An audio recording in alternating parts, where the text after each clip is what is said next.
ಇನ್ನು ಉಚಿತ ಪ್ರಯಾಣ ಮಾಡ್ತಾ ಇದ್ದ ಮಹಿಳೆಯರಿಗೆ ಶಾಕ್ ಎದುರಾಗಿದೆ. ಆಧಾರ್ ಕಾರ್ಡ್ ತೋರಿಸಿ ಸಂಚರಿಸ್ತಾ ಇದ್ದಂತ ಮಹಿಳೆಯರು ಮುಷ್ಕರದ ಬಿಸಿಯಿಂದ ಹೈರಾಣಾಗಿದ್ದಾರೆ. ಬಳ್ಳಾರಿಯಲ್ಲಿ ಹಣ ಇಲ್ಲದೆ ಮಹಿಳೆಯರು ಪರದಾಟ ನಡೆಸಿರೋದು. ಬೆಂಗಳೂರಿಗೆ ತೆರಳೋದಕ್ಕೆ ಮಹಿಳೆಯರು ಬಂದಿದ್ರು. ದಿನ ಕೂಡ ಆಧಾರ್ ಕಾರ್ಡ್ ಅನ್ನು ತೋರಿಸಿ ಸಂಚಾರ ಮಾಡ್ತಾ ಇದ್ರು. ಆದ್ರೆ ಈಗ ಖಾಸಗಿಯವರು 800 ರೂಪಾಯಿ ಕೇಳ್ತಾ ಇದ್ದಾರೆ ಅಂತ ತಮ್ಮ ಅಳಲನ್ನ ತೋಡ್ಕೊಳ್ತಿದ್ದಾರೆ. ಪ್ರತಿನಿತ್ಯ ಫ್ರೀ ಟಿಕೆಟ್ ಅಂತ ಆಧಾರ್ ಕಾರ್ಡ್ ತಗೊಂಡು ಬಂದಿದ್ದಾರೆ. ಆದ್ರೆ ಇವತ್ತು ನೋಡಿದ್ರೆ ಕೆಎಸ್ಆರ್ಟಿಸಿ ಬಸ್ಗಳು ರಸ್ತೆಗಿಳಿದಿಲ್ಲ. ಖಾಸಗಿ ಬಸ್ನಲ್ಲಿ ಹೋಗ್ಬೇಕು ಅಂದ್ರೆ 800 ರೂಪಾಯಿ ಕೇಳ್ತಿದ್ದಾರೆ. 800 ರೂಪಾಯಿ ಕೊಡೋಕ್ ದುಡ್ಡಿಲ್ಲ ಅಂತ ಮಹಿಳೆಯರು ಪರದಾಡ್ತಿದ್ದಾರೆ. ಈಗ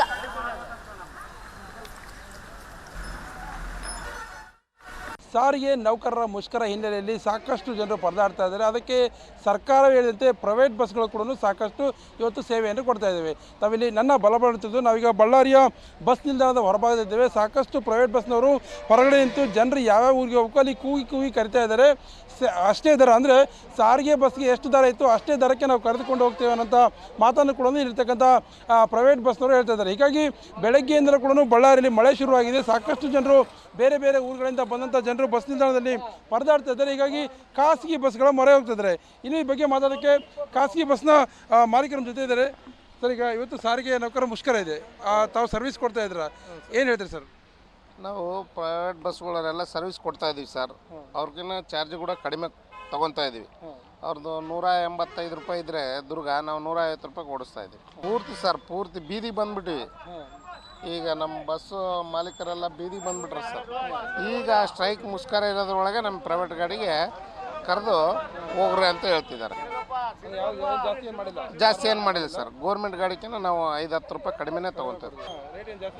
ಏನಿಲ್ಲ ಸರ್, ಮೀಡಿಯಮ್ ಮಾಮೂಲಿ ಇದು ಮಾಡ್ತೀವಿ ಸರ್. ಅದೇ ಕೊಡ್ತೀವಿ ಸರ್, ಸರ್ವಿಸ್ ಅಂತ ಕೊಡ್ತೀವಿ ಸರ್. ಇಲ್ಲ ಹೇಳಿಲ್ಲ ಸರ್, ಬರ್ತೀವಿ ಅಂತ ಹೇಳ್ತಾ ಇದಾರೆ, ಇನ್ನೂ ಹೇಳಿಲ್ಲ ಸರ್. ಹೋಗ್ತಿದ್ದೀವಿ ಸರ್ ಎಲ್ಲರ ಕಲ್ತು. ಒಳಗೆ ಬಿಡ್ರಿ ಅಂತ ಮತ್ತೆ ಒಳಗೆ ಬಿಡೋ ಕೊಟ್ಟರೆ ನಾವು ಹೋಗಿ ಎಲ್ಲ ಸಾರ್ವಜನಿಕ ಸಹಾಯ ಮಾಡ್ತೀವಿ. ಹೌದು ಸರ್, ಹೌದು ಸರ್, ಬಿಡ್ತೇವೆ ಅಂತ ಕೇಳಿ. ಯಾರಿಗೆ ತೊಂದರೆ ಇಲ್ಲ ಸರ್, ಯಾರಿಗೂ ತೊಂದರೆ ಇಲ್ಲ. ಒಳಗೆ ಹೋದ್ರೆ ಎಲ್ಲ ಬರ್ತಾರೆ ಸರ್. ಇಲ್ಲಿ ಹೊರಗಡೆ ಯಾರು ಬರಲ್ಲಲ್ಲ, ಅದಕ್ಕೆ ನಾವು ಇದು ಮಾಡಿದ್ರೆ ನಾವು ಒಳಗೆ ಹೋಗಿ ರೆಡಿ ಇದ್ದೀವಿ. ಇದು ಪ್ರೈವೇಟ್ ಬಸ್ ಮಾಲೀಕರು ಮತ್ತು ಚಾಲಕರು ಹೇಳ್ತಕ್ಕಂಥ ಒಂದು ಮಾತು. ನಾವು ಜನರಿಗೆ ತೊಂದರೆ ಆಗದ ರೀತಿಯಲ್ಲಿ ಒಂದು ಸರ್ವಿಸನ್ನು ಕೊಡ್ತೇವೆ.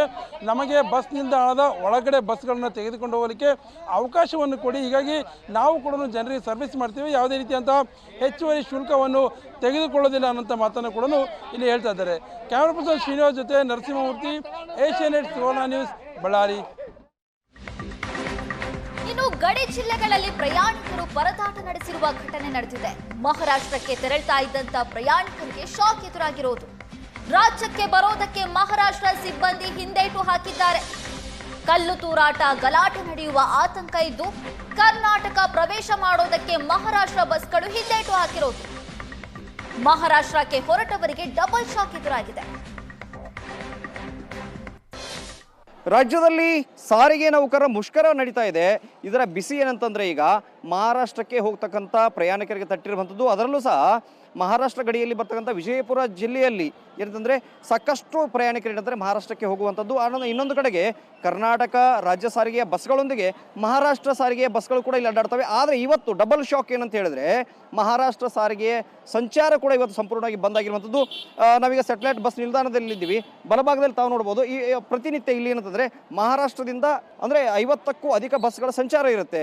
ಅಂದರೆ ಮಿರಾಜ್ ಆಗಿರ್ಬೋದು, ಸಾಂಗ್ಲಿ ಆಗಿರ್ಬೋದು, ಮತ್ತೊಂದು ಕಡೆಗೆ ಪೂನಾ, ಮುಂಬೈ, ಇನ್ನೊಂದು ಕಡೆ ಕೊಲ್ಲಾಪುರ, ಸೊಲ್ಲಾಪುರ, ರತ್ನಗಿರಿ ಈ ಭಾಗಗಳಿಗೆ ಏನಂತಂದರೆ ಮಹಾರಾಷ್ಟ್ರದ ಬಸ್ಗಳ ಸಂಚಾರ ಆಗುತ್ತೆ. ಆದರೆ ಇಲ್ಲಿ ಮುಷ್ಕರ ನಡೀತಾ ಇರೋದ್ರಿಂದಾಗಿ, ರಾಜ್ಯದಲ್ಲಿ ಸಾರಿಗೆ ನೌಕರರು ಮುಷ್ಕರ ನಡೆಸ್ತಾ ಇರೋದ್ರಿಂದಾಗಿ ಮಹಾರಾಷ್ಟ್ರ ಸಾರಿಗೆಯ ಸಿಬ್ಬಂದಿಗಳು ಕೂಡ ಬಸ್ಗಳನ್ನು ತೆಗೆದುಕೊಂಡು ಈ ಕಡೆಗೆ ಬರೋದಕ್ಕೆ ಹೆದರ್ತಾ ಇದ್ದಾರೆ. ಯಾಕಂತ ಕೇಳಿದ್ರೆ ಈ ಹಿಂದೆ ಎಲ್ಲ ಮಹಾರಾಷ್ಟ್ರ ಬಸ್ಗಳ ಸಂಚಾರ ಈ ಭಾಗದಲ್ಲಿ ಆದಾಗ, ಅಂದರೆ ರಾಜ್ಯದಲ್ಲಿ ಸಾರಿಗೆ ನೌಕರರು ಮುಷ್ಕರದಲ್ಲಿ ಇದ್ದಾಗ ಆಗ ಏನಂತಂದರೆ ಇಲ್ಲಿ ಮಹಾರಾಷ್ಟ್ರ ಸಾರಿಗೆ ಬಸ್ಗಳ ಮೇಲೆ ಕಲ್ಲು ತೂರಾಟವಾದಂಥ ಘಟನೆಗಳಿದ್ದು. ಹೀಗಾಗಿ ಏನಂತಂದರೆ ಕರ್ನಾಟಕದ ಗಡಿ ಒಳಗೆ ಬರೋದಕ್ಕೂ ಕೂಡ ಈಗ ಮಹಾರಾಷ್ಟ್ರ ಸಾರಿಗೆಯ ಬಸ್ಗಳ ಸಿಬ್ಬಂದಿಗಳು ಏನಿದ್ದಾರೆ ಅವರು ಹಿಂದೇಟನ್ನು ಹಾಕ್ತಾ ಇರುವಂಥದ್ದು. ಯಾವುದೇ ಕಾರಣಕ್ಕೂ ಕೂಡ ಅಲ್ಲಿ ಮುಷ್ಕರ ನಡೀತಾ ಇರೋದ್ರಿಂದಾಗಿ ನಾವು ಗಡಿಯ ಒಳಗೆ ಹೋಗೋದೇ ಇಲ್ಲ, ಕರ್ನಾಟಕ ಗಡಿಯ ಒಳಗೆ ಹೋಗೋದೇ ಇಲ್ಲ ಅಂಥೇಳಿ ಅವರು ಕೂಡ ಏನಂದರೆ ಒಳಗಡೆ ಬರ್ತಾ ಇಲ್ಲ. ಹೀಗಾಗಿ ಏನಂದರೆ ಡಬಲ್ ಶಾಕ್ ಇವತ್ತು ಏನಂದರೆ ಇಲ್ಲಿ ಪ್ರಯಾಣಿಕರಿಗೆ ಆಗಿರುವಂಥದ್ದು. ಇನ್ನೊಂದು ಕಡೆಗೆ ಅಂದರೆ ಎಲ್ಲಾದರೂ ನಾವು ಈ ಕಡೆಗೆ ಅಂದರೆ ಈ ಕರ್ನಾಟಕದ ಕಡೆಗೆ ಹೋಗಿಬಿಟ್ರೆ ಅಂದರೆ ಗಡಿಯ ಒಳಗಡೆ ಹೋಗಿಬಿಟ್ರೆ ಏನು ಸಾರಿಗೆ ನೌಕರರು ಮುಷ್ಕರದಲ್ಲಿ ತೊಡಗಿದ್ದಾರೆ ಅವ್ರು ಏನಾದರೂ ಕಲ್ಲು ತೂರಾಟ ಮಾಡಿದರೆ ಹೇಗೆ, ಮತ್ತೊಂದು ಕಡೆಗೆ ನಮ್ಮ ಸಂಚಾರಕ್ಕೆ ಅಡ್ಡಿಪಡಿಸಿದರೆ ಹೇಗೆ, ಬಹಳಷ್ಟು ಲಾಸ್ ಆಗುತ್ತೆ ಅನ್ನೋ ಕಾರಣಕ್ಕೆ ಮಹಾರಾಷ್ಟ್ರದಿಂದ ಕೂಡ ಬರ್ತಕ್ಕಂಥ ಸಂಚಾರ ಸಹ ಇವತ್ತು ಬಂದಾಗಿರುವಂಥದ್ದು. ಮಹಾರಾಷ್ಟ್ರದ ಬಸ್ಗಳಾದರೂ ಬರಬೇಕಾಯ್ತು, ಅವು ಬಂದಿಲ್ಲ ಸರ್. ನಾವು ಟ್ರೈನಿಂದ ಬಂದೀವಿ ನಿನ್ನೆ, ಅದು ಮುಂಜಾನೆ 7 ಗಂಟೆಗೆ ಬಂದೀವಿ. 7 ಗಂಟೆಗೆ ಬಂದರೆ ಇಲ್ಲಿ ಕಮ್ಯುನಿಕೇಷನ್ ಗ್ಯಾಪೇ ಇಲ್ಲ. ಇವತ್ತು ಚಾಲೂ ಅಂತ ನಮ್ಮ ಟಿ ವಿ ಒಳಗೆ ಹೇಳಿದರು. ಆದರೆ ಇಲ್ಲಿ ಬಂದು ನೋಡಿದಾಗ ದೇ ಹ್ಯಾವ್ ಟೇಕನ್ ಆ್ಯಕ್ಷನ್, ಏಕೆಂದರೆ ದೇ ಆರ್ ಆನ್ ಸ್ಟ್ರೈಕ್. ಮತ್ತು ಯಾವಾಗ ಏನಾಗ್ತದೆ ಗೊತ್ತಾಗೋದಿಲ್ಲ. ಅಂದರೆ ಪರೂರಿಂದ ಬರೋರು ಅಟ್ಲೀಸ್ಟ್ ಇಲ್ಲಿ ಮಹಾರಾಷ್ಟ್ರದ ಬಸ್ ಆದರೂ ಶುರು ಇರ್ತಿದ್ವು ಡೈಲಿ, ಮಹಾರಾಷ್ಟ್ರದ ಬಸ್ ಆದರೂ ಅವು ಬಂದಿಲ್ಲ. They are afraid of this one stone pelting and something like that. ಆ ರೀತಿ ಸುಮ್ಮನೆ ಕಿರಿಕ್ ಗಲಾಟೆ ಆಗ್ತಾವಂತ. ಆಗ್ತಾವಂತು. ಅವರು ನುಕ್ಸಾನ ಮಾಡ್ಕೊಳ್ಳೋದಿಲ್ಲ. ಅಟ್ಲೀಸ್ಟ್ ಇಲ್ಲಿಂದ ಮಿರಾಜ್ ಹೋಗ್ತದೆ, ಇಲ್ಲಿ ಸಾಂಗ್ಲಿ ಹೋಗ್ತದೆ, ಇಲ್ಲಿಂದ ಇದಕ್ಕೆ ಹೋಗ ಸೊಲ್ಲಾಪುರಕ್ಕೆ ಹೋಗ್ತಾ ಬಸ್ಗಳು ಶುರು ಇರ್ತಾ ಇದ್ವು, ಆದರೆ ಅವು ಇಲ್ಲ ಸರ್. ಅಲ್ಲ, ನಡುವೆ ಹೋಗೋ ಜನ ಭಾಳ ಇರ್ತದೆ.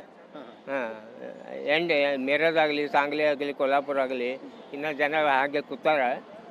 ಏನು ಉಪಯೋಗ ಇಲ್ಲ. ಕಮ್ಯುನಿಕೇಷನ್ ಗ್ಯಾಪ್ ಭಾಳ ಅದ ಅಲ್ಲಿ. ರಾಜಕಾರಣದೊಳಗ ಜೊತೆಗೆ ಇದು ಭಾಳ ಸಾಮಾನ್ಯ ಜನರಿಗೆ ಭಾಳ ತ್ರಾಸ ಕೊಡುವಂಥ ಇದಾಗ್ತದೆ.